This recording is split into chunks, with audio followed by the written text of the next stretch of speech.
Serial सरू में इस वक्त कहानी बेहद रोमांचक मोड़ पर पहुंच चुकी है और दर्शकों के लिए आने वाला ट्रैक पूरी तरह भावनाओं,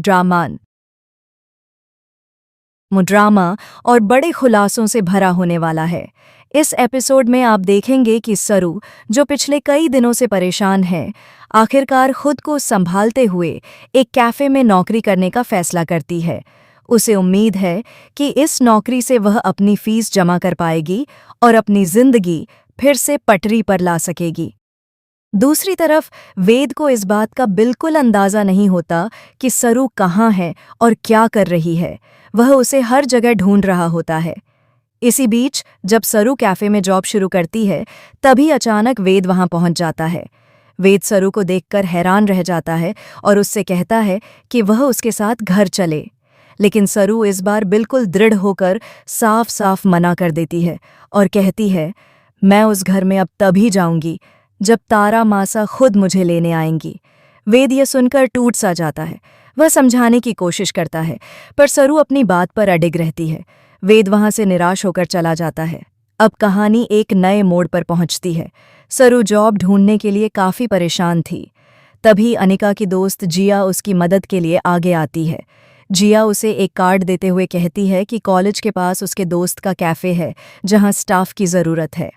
सरू तुरंत वहां जाकर अप्लाई करती है और उसे नौकरी मिल भी जाती है। यह उसके लिए एक छोटी सी उम्मीद की किरण होती है। जब सरू वेटर का काम कर रही होती है तो वह काफ़ी नर्वस भी रहती है, लेकिन पूरी कोशिश करती है कि कोई गलती ना हो। तभी वेद अपने एक महत्वपूर्ण क्लाइंट के साथ उस कैफे में आता है। सरू उसे नहीं देखती और गलती से टकराकर गिरने वाली होती है, लेकिन उसी वक्त वेद उसे संभाल लेता है। दोनों की आंखों में एक क्षण का सामना होता है, पर दोनों कुछ नहीं कहते। उस पल में वेद के मन में कई सवाल उठते हैं। सरू जॉब करने पर क्यों मजबूर हुई? वह घर छोड़कर क्यों गई? अगले दिन वेद फिर से कैफे पहुंचता है, लेकिन इस बार वहां एक बड़ा ड्रामा हो जाता है। अनिका भी वहां पहुंच जाती है और सबके सामने चिल्लाते हुए कहती है, ये सरू नहीं, ये बजाज फैमिली की बहू है। ये सुनते ही पूरे कैफे में खलबली मच जाती है। ग्राहक आपस में बातें करने लगते हैं, मैनेजर भी घबरा जाता है और सरू खुद शर्म से भर जाती है। वेद सरू को लेकर वहां से बाहर आ जाता है और कहता है, चलिए सरू, घर चलिए, हम मिलकर इस समस्या का हल ढूंढ लेंगे। लेकिन सरू फिर से पहले की तरह मना कर देती है। वह कहती है कि तारा मासा की अनुमति के बिना वह उस घर में कदम नहीं रखेगी। वेद इस बात पर और भी उलझन में पड़ जाता है। उधर घर में माहौल और भी तनावपूर्ण हो चुका है। अन्नपूर्णा जी तारा के पास पहुंचती हैं और पूछती हैं कि आखिर सरू घर छोड़कर क्यों चली गई। तारा गुस्से में जवाब देती है, अगर वह वापस आई तो मैं उसका जीना हराम कर दूंगी। वह इस घर में चैन की सांस भी नहीं ले पाएगी। यह सुनकर अन्नपूर्णा का दिल टूट जाता है, लेकिन वह कुछ बोल नहीं पाती। इस बीच कहानी में सबसे बड़ा ट्विस्ट आता है। सरू के दादू को होश आ जाता है। वह बोलने लगते हैं और अन्नपूर्णा की जान बचाते हैं जब वह हादसे में घायल होने वाली होती हैं।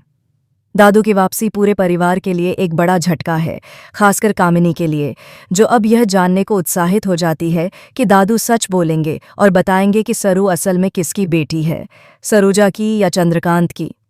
कामिनी अपने मन में प्लान बनाना शुरू कर देती है कि कैसे दादू से सच उगलवाया जाए। दूसरी तरफ सरू अनजान रहती है कि उसका अतीत अब सामने आने वाला है और उसके जीवन की सबसे बड़ी सच्चाई उजागर होने वाली है। अब सवाल ये है कि क्या दादू सच में सरू की पहचान बता देंगे? क्या सरू वेद के साथ वापस घर जाएगी? क्या तारा मासा उसे अपनाएंगी? और क्या बजाज फैमिली में एक और बड़ा तूफान आने वाला है? आपको क्या लगता है, आने वाला ट्विस्ट किस दिशा में जाएगा?